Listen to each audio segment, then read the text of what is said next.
don't need it. It's there.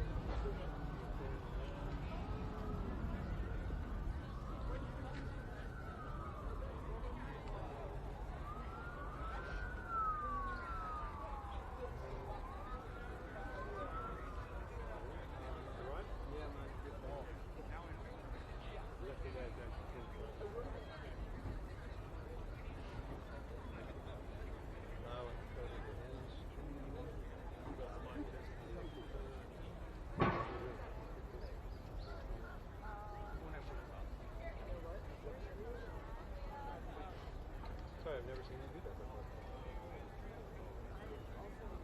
Usually there's a little buckets over here.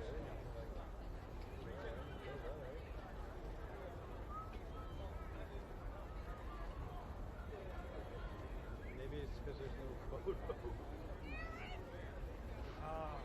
Never. Yeah, normally if you got a preview, get ready to go. You know what I'm going to do? I'm going to start in this preview and start it. Sometimes that knocks the sense on me.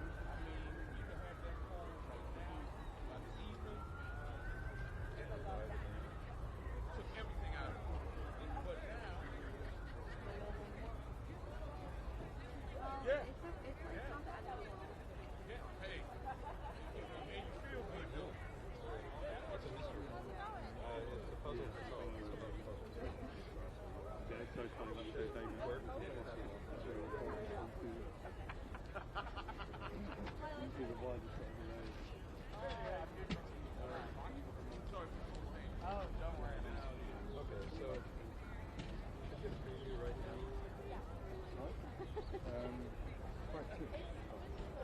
What's really it could be that it does need. That's the only thing. Should get a preview in a few seconds.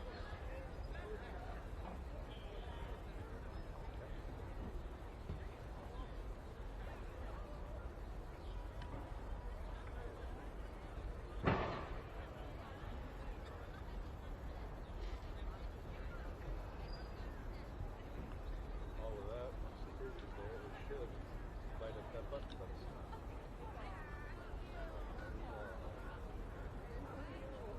Add post details. What's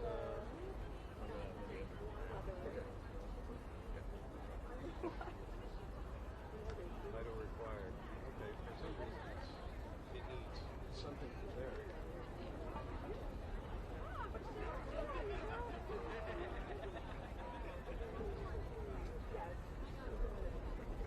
I know.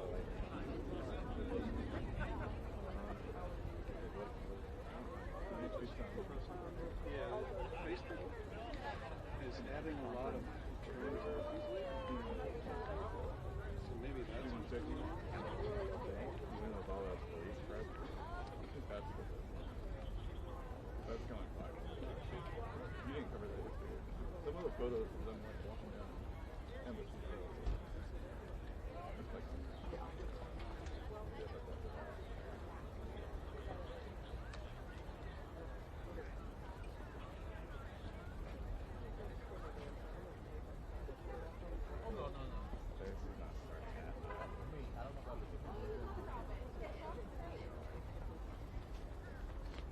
go drop my stuff.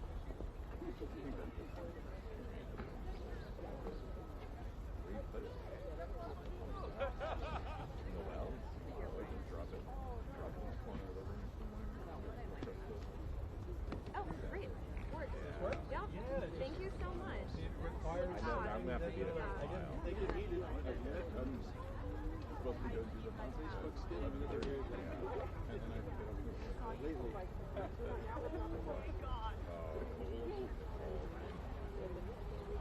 But yeah, now the button's ready. I thought it was going to be It's the only way I really saw the problem is I keep pressing buttons for something else. You know, it's got me far. so far it's better.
whatever, right?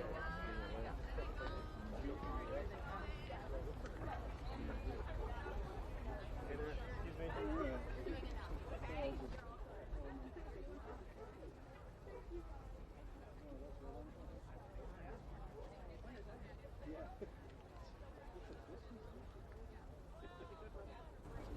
Yeah, exactly.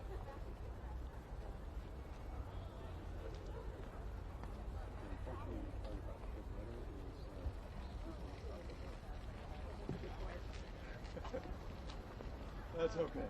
The survivors have a hard We're really close. Yeah, okay. That's really unfortunate. It's so close. Don't worry. Especially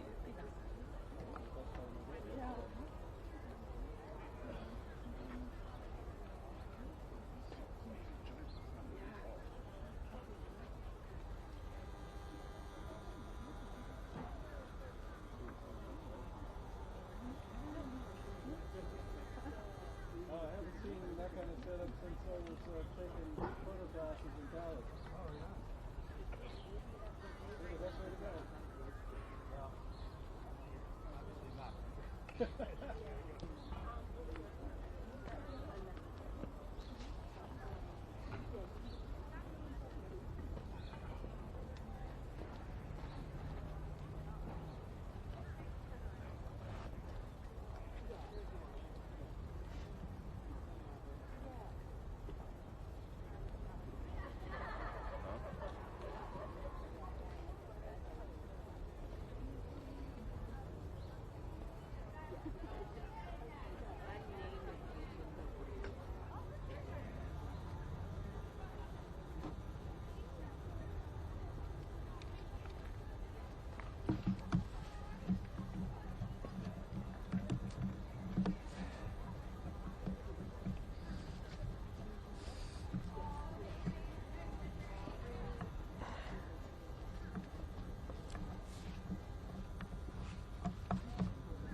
squeeze in. I just want to make sure we're all no, It's very nice to definitely. meet you, by the way.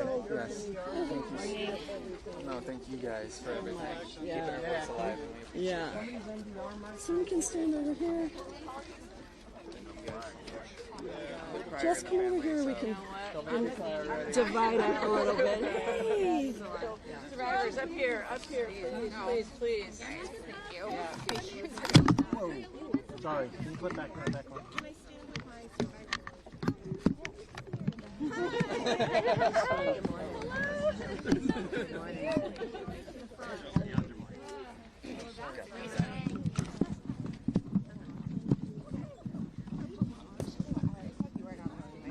on repeat whenever we're together. Like, you, I know, like, that's gonna be my whole minute of just like, Danny, what's wrong with you? Put it back in the bottle. Like, right? That and I am every woman, like, just every morning. Like, Okay. yes, every time. Good morning, everybody. Good morning. Thank you all so much for being here, especially to the incredibly brave survivors who have time and time again stood up to demand accountability. I want to thank each and every one of you for your courage, for your tenacity, and for your determination to get us the truth. I also want to thank Lauren and everyone at World Without Exploitation who are working so tirelessly to create change and end human trafficking and sexual exploitation. And I want to thank my colleagues on both sides of the aisle who are here with us today: Nancy Mace, Sydney Kamlager-Dove, Becca Ballant, Grace Meng, who am I missing? Adelita. Melanie Stansberry, Adelita Grijalva, who got us to 218 on the discharge petition, and all the others that I know are in spirit with us here. I'm so proud to be on the executive board of the Democratic Women's Caucus, which is hosting this press conference today and has been at the center of the push for justice. Our amazing chairwoman, Teresa Ledger Fernandez, is at a Rules Committee meeting, so she's unable to be with us in person, but she is certainly here in spirit. Yesterday, I spent several hours at the Department of Justice looking through the unredacted files and reading the absolutely horrific and depraved messages that went back and forth between rich and powerful people in every sphere of influence. These people are at the top of governments, academic institutions, billionaires at giant corporations, cabinet secretaries, and the callous depravity of their messages showed that they absolutely believed that they were above the law, above morals, absolutely immune to any societal norms. They joked in these emails about pedophiles, about horrific sexual acts with young girls, about creating spaces, entire islands even, where they could do anything they wanted and get away with it because of their wealth, their power, and their connections. This was a massive global sex trafficking ring with thousands of victims that we know of and thousands more that we probably don't. So when DOJ says that there is nothing to investigate, we, the American people, must rise up. We must allow the courage and the determination of the survivors who have spoken out at great risk to themselves to push us to never give up until every single one of these predators and pedophiles and predator protectors is brought to justice. It is the voices of the survivors ringing through in the darkness of all of this horror that has gotten us this far. And in speaking to so many of them myself, I know that this effort is not just for them. They're not doing this just for them. They're doing it for their girls, for their children, for other people who have been affected, to all the survivors of sexual assault everywhere across the world who are watching to see if we can get accountability right here in the United States of America. Many rich and powerful people thought over the decades that they got away with this. They definitely did. You can see it in the emails. But as Lauren said to me the other day, the earth is shaking. Because every single one of them now is becoming known. And around the world, princes, ambassadors, even prime ministers are being brought down for their participation in this global sex trafficking ring. And here in America, that needs to happen too. And until it does, we are here to say, we will not stop. To every survivor who has fought so hard, who has shared painful details, who has been re-traumatized by the continued disrespect, dismissal, and exposure of their own personal details, we won't stop until you have justice and accountability. I'm going straight from here to the Judiciary Committee as our Representative Kamlager-Dove, Representative Ballant, where we will have Attorney General Bondi before us. I intend to get real answers on why the DOJ is not pursuing further action and to get survivors the attention and the answers that they deserve. This is just the beginning of our journey for justice, led by very powerful women who are using their voices and their power to, yes, shake the earth of its depravity and to demand accountability. So thank you for all of it, for inspiring us day after day, year after year, and never backing down. We love you, we appreciate you, and we've got you. It's now my honor to pass it over to Representative Sidney Kamlager-Dove, my colleague on the Judiciary Committee. Thank you. Thank you, Congresswoman Jayapal. I also want to recognize Congressman James Walkinshaw and Congressman Jamie Raskin, who have also joined us for this press conference. My name is Congresswoman Sidney Kamlager-Dove. I represent Los Angeles, and I want to thank the Democratic Women's Caucus for hosting this press conference and for always centering survivors when talking about the Epstein files. You know, the entire weight of Donald Trump's government is being used against the survivors of Jeffrey Epstein and his co-conspirators' abuse. The fact that these survivors have not only come forward but continue to speak out and relive the worst day of their lives every single day is courage. And it's a kind of courage this administration does not have. 80% of sexual assaults go unreported because time and time again our broken justice system protects abusers instead of survivors. When the President and the Attorney General repeatedly shield pedophiles, rapists, traffickers from accountability, they send a chilling message to survivors everywhere and discourage others from coming forward. Let me be clear. We need this administration to care about child sexual assault instead of protecting pedophiles and predators. At 10 a.m., Attorney General Pam Bondi will be testifying in House Judiciary Committee. And we are all going to get in her face and grill her about the reckless and sloppy release of these files. One survivor found her name, her birthday, her address, and phone number, and workplace, all exposed in the files. That puts her at serious risk. And it is a chilling effect for every other survivor. Now it is my honor and privilege to turn it over to a brave and courageous woman, Teresa Helm.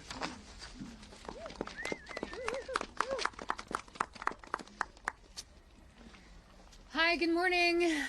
Here we are again. And for what it's worth, we're not going anywhere. And while it might seem that we're in the middle of the road of this, actually in many ways this is just beginning. I stand here in support for all of these women here beside me, all of the women across this nation for my own children, for myself, for every one of you out there in this audience looking at us right now, this is Survivor. This nation is full of survivors. We're going to stand and we're going to fight, and we're not going to stop because that's the right thing to do. We stand here also with the support, and we pray that there's nonpartisan support of Virginia's law that has just been introduced. This is one of the most important monumental steps for survivors, and the world is still watching. No one's turning away from this. It affects every single person here. It affects every single person in this administration. They have wives, daughters, grandchildren. Every single person. This is not an issue that's going away. And we're not going to stop. And I feel that this is a real, today and beyond, a real demonstration of integrity. And as my dad, who was a very, very smart man, used to say to me, Dr. James Helm, the proof is in the pudding. So we're going to find out. Thank you.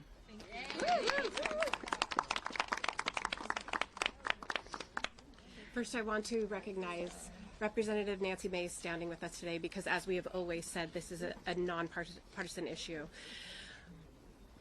What we know in the sexual violence arena is that there are more sexual abuse, sexual assault, and trafficking victims in the country, in the world, than any other tragedy. And consistently, those victims and survivors are told one of two things: shut up or move on. And as I understand it, when we spent time in Republican Judiciary Committee members' offices, they were very compassionate, passionate, caring about this issue. They support us. They want transparency. They want justice. And what we've heard is that they've been told to shut up today and not do the hard thing of asking questions about the egregious job done by the Department of Justice in the drop of files. And we've heard that the American people have been told to move on. So I'd like to present three options to Republican House Judiciary Committee members. They can either do the bravest thing they have ever done in their career, and they can ask the hard questions. They can do a second thing, which is a really hard thing to do: to refuse to be complicit and resign. Just say, I am making a statement and I'm going to resign from being part of this administration. And they can do a third thing. They can yield 1 minute of their time to Thomas Massie, who happens to be a real bulldog in this issue, and let him speak for them. That way they are able to hold their position of leadership, but make a stand showing their constituents, who are all victims and survivors too, that they believe in us. So today my question is, those on the Judiciary Committee, the Republicans, are you going to have courage, or are you going to be complicit? Thank you. Good morning. My name is Laura Bloom McGee. I am a survivor who stands before you to not ask you for pity, but demanding justice. Speaking my truth was born of courage. I stand here for every little boy and girl that is afraid to speak up after the unthinkable. That courage should never cost us our safety, our privacy, or our right to heal. Our current system does the opposite. The people who have harmed us, they are hidden, while survivors have been exposed. Abusers' names and contact information is redacted, while our faces and stories are left on full display. This is not protection. This is betrayal. It hands power back to the abuser and further strips survivors of our dignity.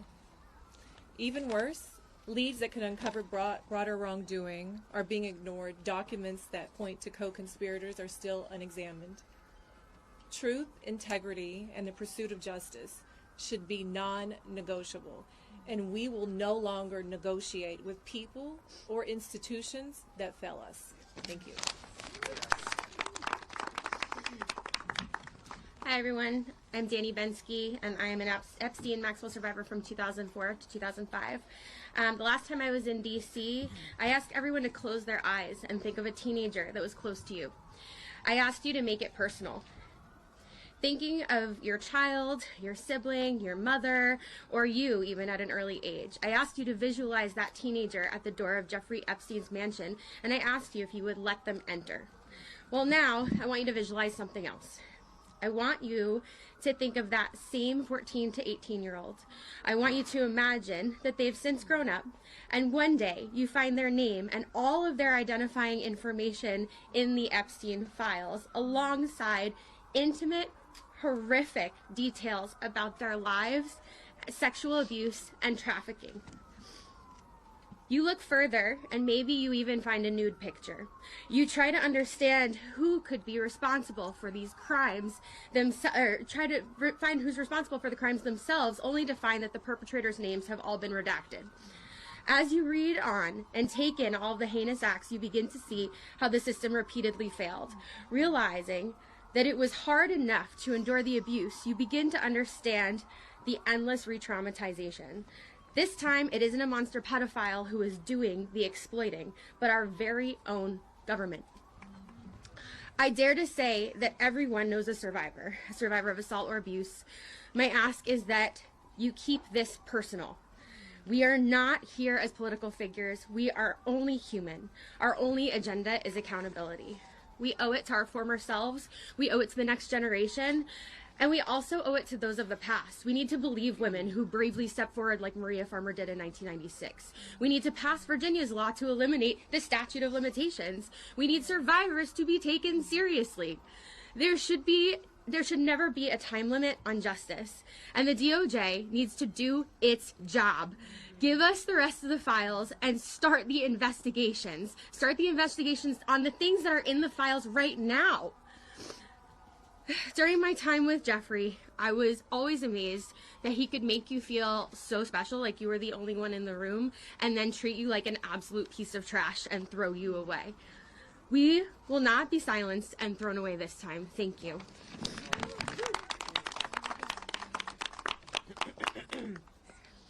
Hello, my name is Liz Stein. I met Ghislaine Maxwell and Jeffrey Epstein in 1994 when I was a senior in college. For us, this is not about politics. This is about people in power and vulnerable girls and young women. A partial release of these files by the DOJ, riddled with improper redactions that expose the vulnerable and shield the powerful from accountability, is not justice. It is injustice. As victims of this crime, and citizens of this country, we will not stand for it, and neither should you. This is no longer about us. This is about survivors of sexual abuse everywhere. They are watching us. And if you think that this does not affect you, 1 in 4 women in our country have been touched by this issue. It affects all of us. We are being watched, not only as survivors, but as advocates for those who cannot use their own voice to speak up. We, as a nation, have an opportunity to send a strong message that we will not protect people who victimize children, that we will stand up for what is right, despite what our politics are, that we will cross the aisle, and that we will stand behind survivors for justice. We keep hearing our press secretary and our Department of Justice and other government officials saying they're moving on from this. I wish that we could. I met Epstein and Maxwell when I was 21 years old. I'm nearly 53 now. We cannot move on as survivors of this crime and as citizens of this nation without changing this narrative. So I ask you all to stand behind us and demand accountability for our government. because we certainly are going to.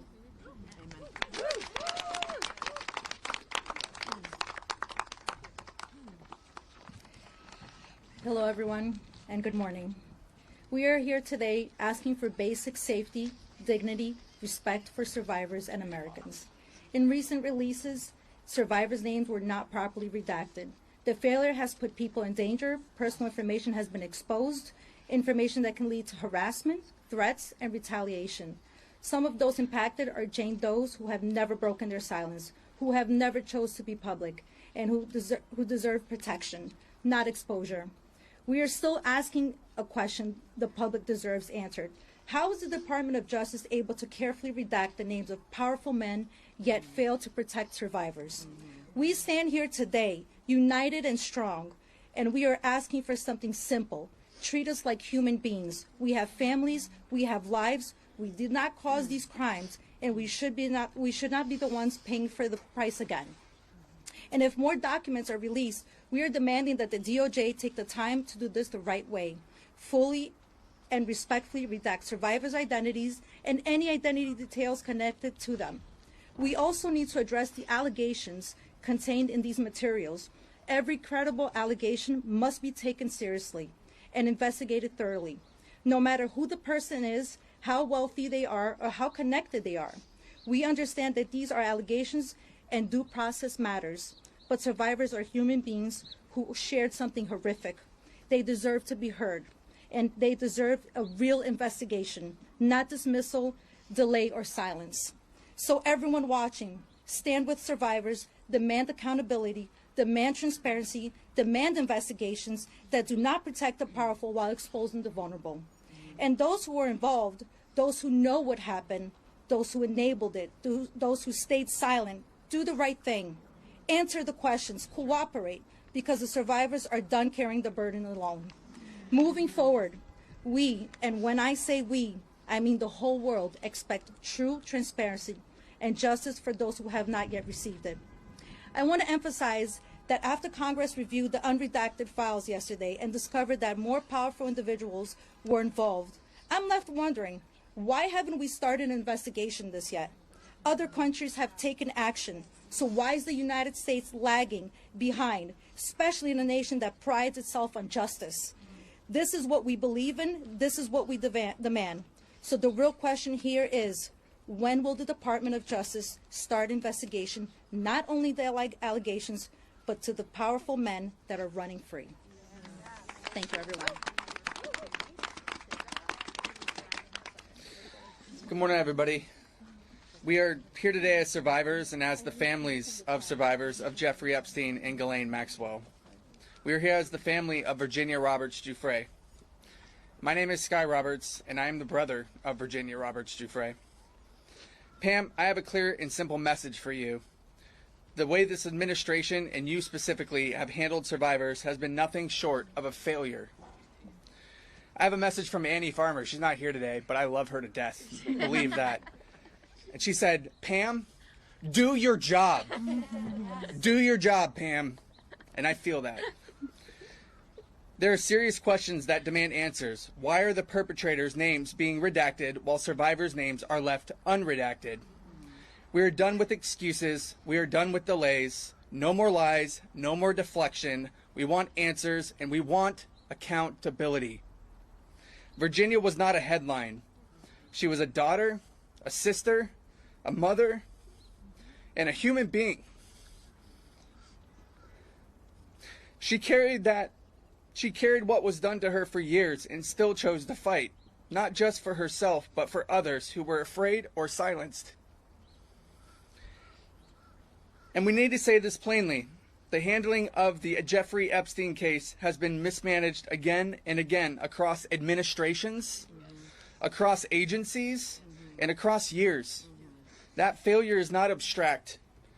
It has caused real, lasting damage to survivors, and that is not up for debate.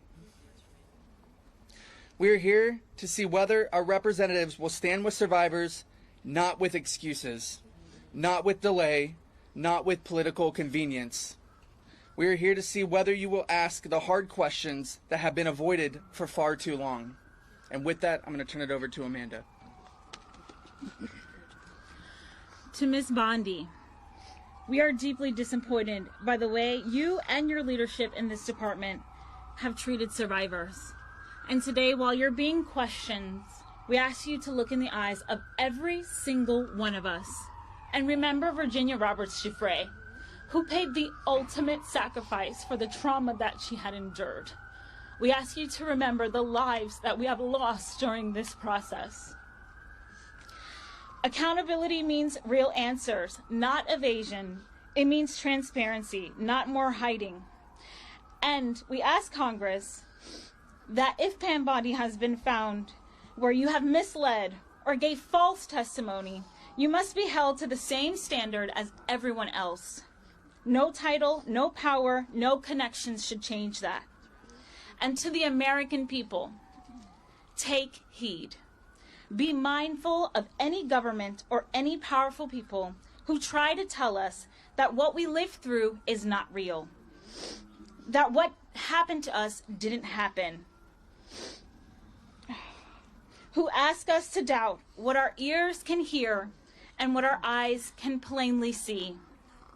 That is how abuse is protected, and that is how it thrives.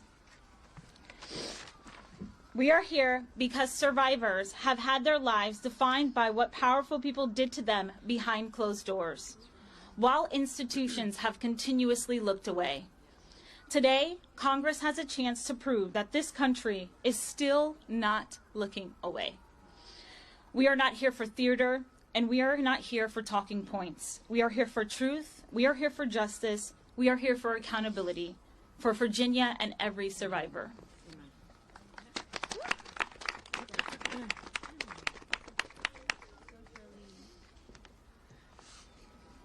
Hi, my name is Charlene Rochard, and last year I stood here as a survivor demanding the release of the Epstein files.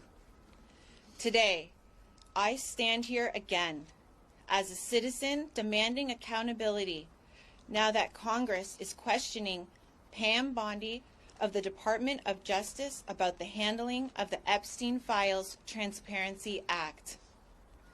Let me be clear. Survivors are furious.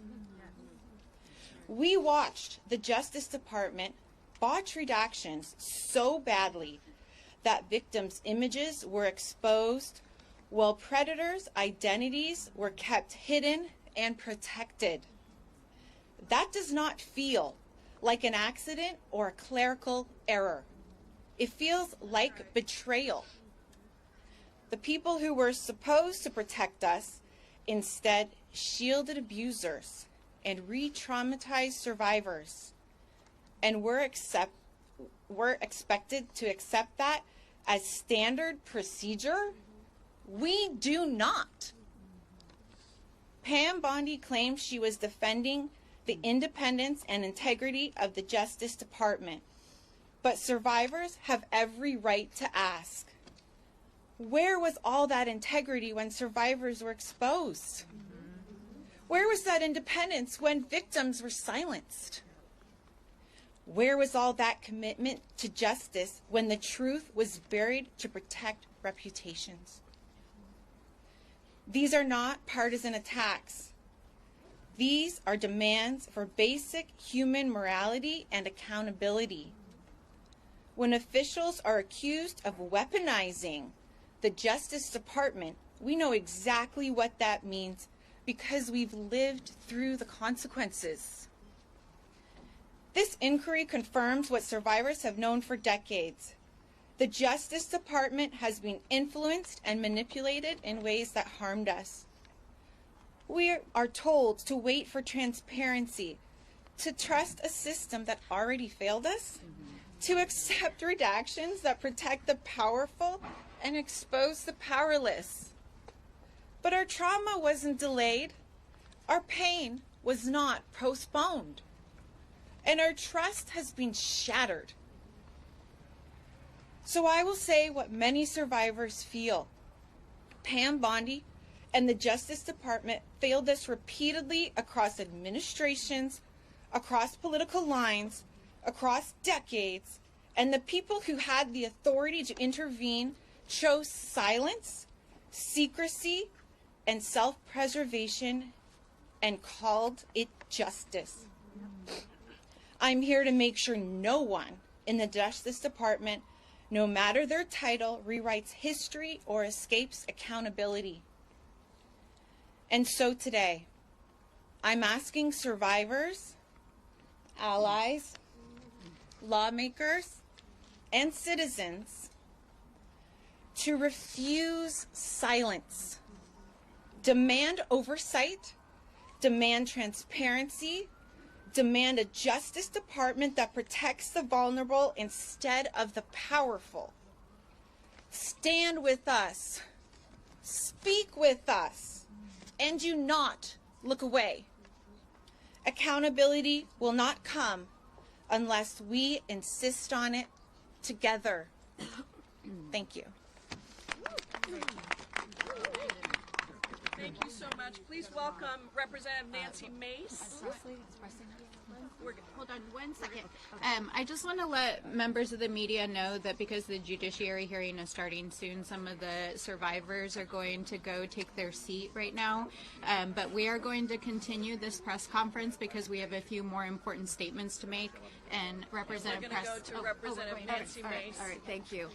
Good morning. For thousands of years, women have been considered second-class citizens. Back to the book of Genesis, chapter 24, when Dinah was raped by a prince, they tried to negotiate a deal to sweep it under the rug until her brothers took up swords. And today, the Epstein survivors who are here, advocating on their behalf, want America and the world to know they are no longer second-class citizens. And women in this country should never be treated like second-class citizens. And their stories are truth. Their stories are real. They're vulnerable. It is traumatic, and it is lifelong trauma for each and every one of them. I have lost all faith in the justice system today, but I have not lost faith in the stories of the survivors of Jeffrey Epstein and Ghislaine Maxwell. And I want the survivors to know that the world is watching. And we must show them what we're made of. We're made of the courage of the Epstein survivors. We're made of the bravery of the Epstein survivors. We're made of the truth of the Epstein survivors. And we're here today to demand justice for the Epstein survivors. Because their stories are our stories. There are judges all across the country, all across the United States of America, who are revealing the names and the identities and the residence, the addresses, the contact information of rape victims everywhere. Rape victims who come forward and name names are sued by their rapists. This is happening not just to them, but to women everywhere. In my case, I went to the law enforcement over 2 years ago. Evidence on a silver platter. Today, not a single person arrested, not a single person in jail. And so the days of the cover-up are over, and I am begging the media, don't make this partisan. This is about the victims. And this will go down, the Epstein saga and Maxwell, this will go down as one of the greatest cover-ups in American history. And I'm going to stand with the Epstein survivors until my last breath to ensure that the rich and powerful do not get away with this. Because America's system is a two-tiered system of justice. There's one for the rich and powerful, and there's one for the rest of us. And those days are over, and I want the rich and powerful, the princes, the princesses, the prime ministers, the former presidents to know your days are numbered. Thank you, and God bless each and every one of you.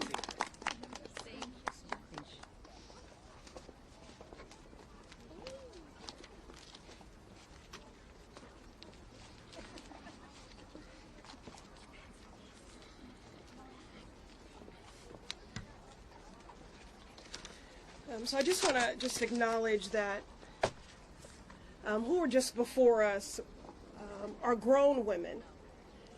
But it's not hard for me when I look at them to see a 17-year-old, a 16-year-old, a 15-year-old, a 14-year-old, a 12-year-old, a 9-year-old. We're talking about children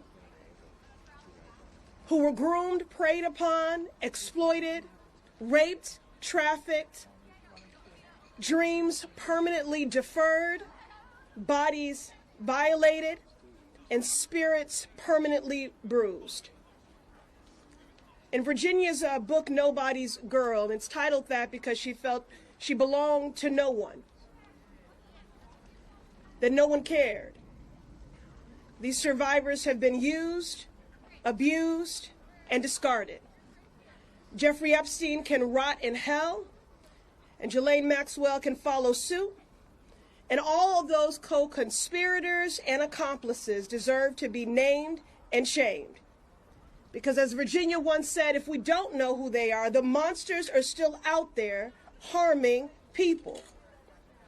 So I thank you for being here today. This is a season of call a thing a thing. So I have to be direct. Survivors gathered here today, I'm so grateful for their courage and leadership, and equally devastated and furious about what they have endured. You were failed by so many powerful people that could have protected your childhood. You were failed by a government that ignored your cries for decades. Truly an institutional betrayal. We're fighting with every bone in our bodies for you. The files that have been released have further detailed a vivid picture of depraved behavior and dehumanization, violent violations, hurt and harm no person, no child should ever endure. It is an abuse and harm that changes you on a cellular level for the rest of your life. It is a lifetime sentence. And together we are fighting for every survivor carrying visible and invisible scars, burdened by shame. Let me be clear, the shame is not yours to carry. Shame on the people that abused you. Shame on the government that failed you. The shame is not yours to carry. And we must meet your courage with real action. And again, although I know our survivors have left to take their seats at the judiciary hearing, I'm speaking to all the Epstein survivors, but to all survivors for whom the Epstein survivors are a proxy for. This moment requires that we meet their courage with real action. These powerful abusers have been protected by institutions that are more concerned with the wealthy and well-connected than centering survivors. The Department of Justice must continue to release files, and they must correct course as we've demanded from the beginning. The identities of survivors in these files must be redacted and protected. And this can't end with the release of the files. We must see thorough investigations, followed by swift accountability for all that enabled and incited this abuse. Words are important, but actions are what matter now. And that's why we will not yield. Thank you for being here today, and our work continues. Good morning, everyone. I am Congresswoman Melanie Stansbury, and I am so proud to represent New Mexico's 1st Congressional District and to stand with the survivors and to be joined by my colleagues from the Oversight, Judiciary, and other committees of jurisdiction in this case. While the survivors have left to attend the Pam Bondi hearing that starts in just a few moments, we will stay for a few extra moments to answer questions of the press. You see behind me members of the Oversight Committee that have been engaged in a months-long bipartisan investigation in the Epstein case. Let me begin by saying one thing. Believe the survivors. That's right. We are being asked every single day to name names. They have named the names. They are in the files.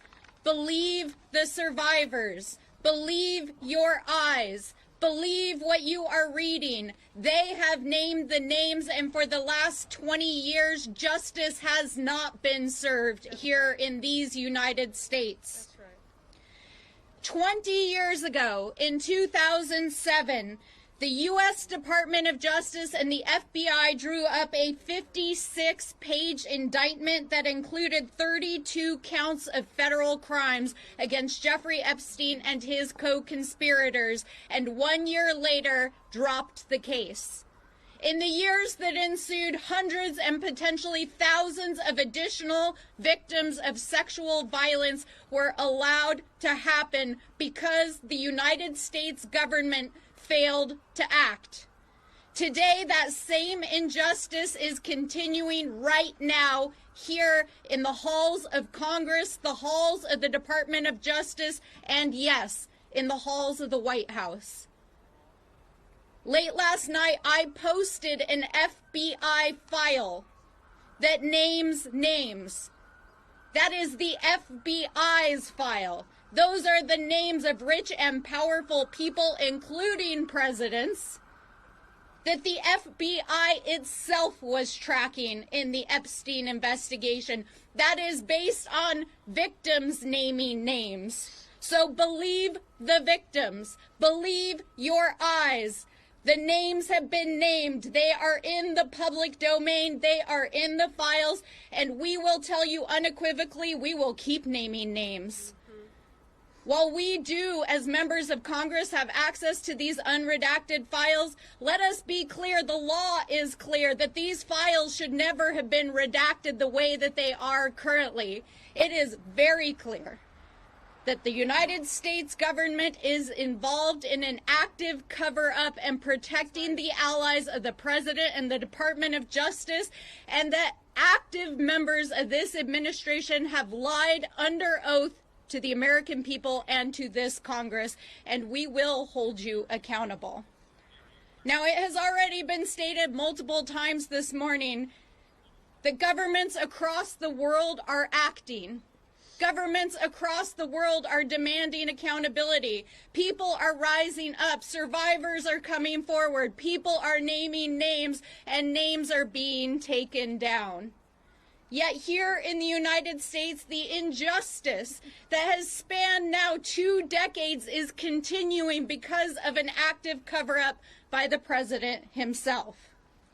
So what we ask all of you, the American people, members of the press, the eyes of the world who are watching us here in the United States, believe the survivors. Yes. Have courage.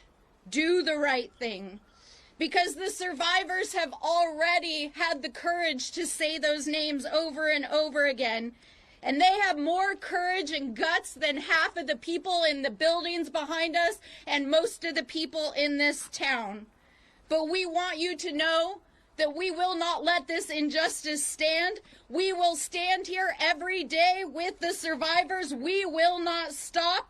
We will look through every file. We will follow every lead, and justice will be served. And to every survivor out there, here in the United States and across the world, the millions of survivors, girls, women, boys, people who are watching, we know the eyes of the world are on us. We stand with you. We are fighting for you. You are not alone. And whether you have come forward or not, we want you to know that we are fighting for you. We see you, and we will fight for justice. That's right. And so with that, we will open it up for questions. And some of us are going to head over to the Judiciary Committee, where Pam Bondi has to answer some very serious questions. Do we have any questions from the press? Yes. Several members of the British political class have lost their positions, as you've mentioned, as a result of being associated with the Epstein files. Do you think that people in the Trump administration, like Secretary Lutnick, should lose their job as a result of misrepresenting their relationship with Epstein? Absolutely.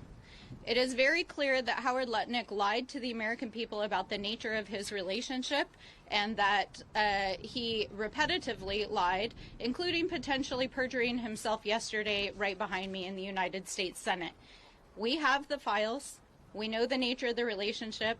We know that there are multiple witnesses who shared information with the FBI about Howard Lutnick's relationship with Jeffrey Epstein. It's time for him to stand down. what message does it send about our country to our kids when people in Europe are being held accountable, but people in the United States are not being held accountable for the same exact situation? So we have to hold people in this administration accountable, no matter how powerful they are. Yeah. And this is Suhas Subramanian from Virginia. Over time, we've heard more about the involvement of the man formerly known as Prince Andrew. We've had statements from Buckingham Palace and from William and Kate saying their thoughts are with the victims. I just wonder what your thoughts are. Jeffrey Epstein was a man who was invited to the palace. He was the Balmoral estate, the royal estate. He was a man who was in the midst of the royal family. What would you say to King Charles with regard to what he should do as the head of the royal household? Should he get involved? Should he publicly answer questions? What action would you like to see? Well, I'm humbled that you would ask a mere citizen congresswoman from New Mexico to comment on what is happening with the royal family. But let me just say this generally. When you examine what the FBI and the United States investigated of Jeffrey Epstein for more than a decade, it is very clear that his crimes included not just sex trafficking, but international money laundering, potential influence peddling of state secrets to foreign governments. We still don't understand the nature of his intelligence work, and it is not only a stain on the reputation of all world leaders that there are leaders that were in association with Epstein and his sexual crimes, but it's also a national security risk. And I think that what has unfolded in the UK over the last couple of weeks is that Jeffrey Epstein was a national security risk to the UK, and it's important that the individuals who may have either intentionally or inadvertently shared information be held accountable. Yeah, I think in terms of King Charles, I mean, the family's reputation is on the line right now. And so I hope they do the right thing by letting authorities hold Andrew accountable for anything he did. I still want to continue to see if Andrew will come and testify before our committee. But certainly the victims have said that justice has many forms, and one of them is the reputations and titles and power of many of these people who were involved in these crimes. And so their reputation is on the line right now. Is that a question that you have, given that Epstein was in amongst the royal family via Andrew for so long? Is that a question that you have, perhaps? Did the wider royal family know more than we know? No more than they're letting on? It's hard for me to say. I think that's why we want all the documents to know exactly what evidence there is of any sort of knowledge of the crimes. And I think especially when you have a peek behind the redactions and some of the email correspondence, Jeffrey Epstein had a vast network of leaders, businessmen, others that he was involved with globally. And it's not necessarily indicative that he was doing work for governments or that others in the government were involved, but it's clear that his influence peddling and his business scheme involved maintaining those kinds of relationships. So I think at this point it's unclear that there's any evidence that points to broader participation outside of the individuals who've so far been named. Are there other questions? Yes, go ahead.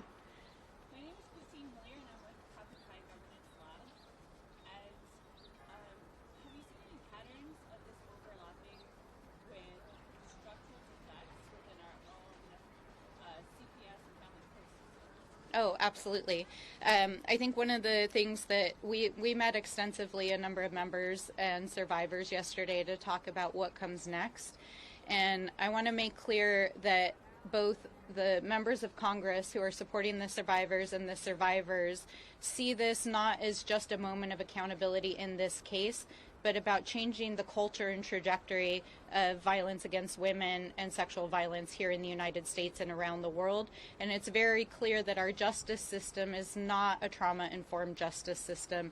The way in which the justice system is not only covering up the case now, but re-traumatizing and putting victims at risk is a part of the problem. But there are many laws that need to be changed. In addition to the bill that was introduced yesterday by Congresswoman Ledger Fernandez, there's a whole slate of legislation around violence and sexual violence around women, dealing with state statutes around the statute of limitations on these issues.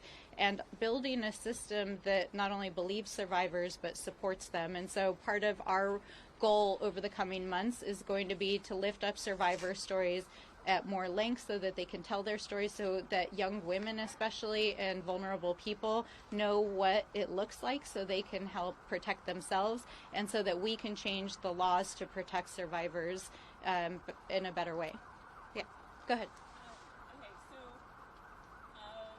I'm an engineer, and so I have a history of working for the U.S. Air Force and the Department of Defense as a GS-12 trained to be a GS-14. So my question is that nuclear systems and aircraft systems have minimum safety requirements for those technologies. They have automatic interlock, like safety interlocks. Do you consider the operating system of the government operating system? And if so, where are our minimum safety standards, like NIST and ISO? My son, just to add, was trapped in a structural defect after a major opium data breach in 2015 where my high-level security clearance was compromised. And since then, my identity has been burned by paperwork and structural defects across the nation and internationally. So I have been endlessly abducted by our own government repeatedly across the United Kingdom and then across the U.S., Nevada, Colorado.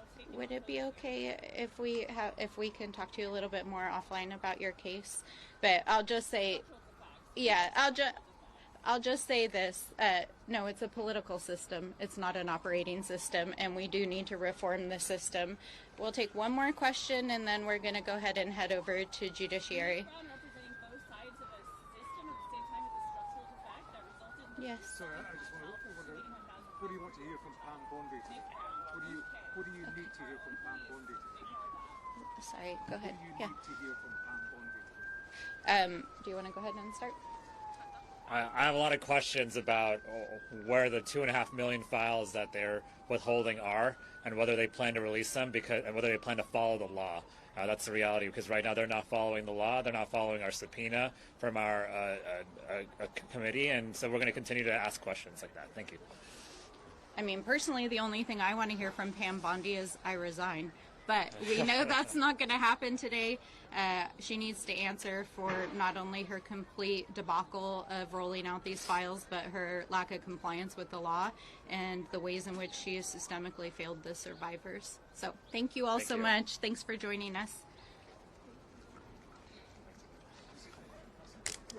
Thank you very much. Yeah. My name is Matthias. I'm from Brazil. Oh, nice.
Obrigado.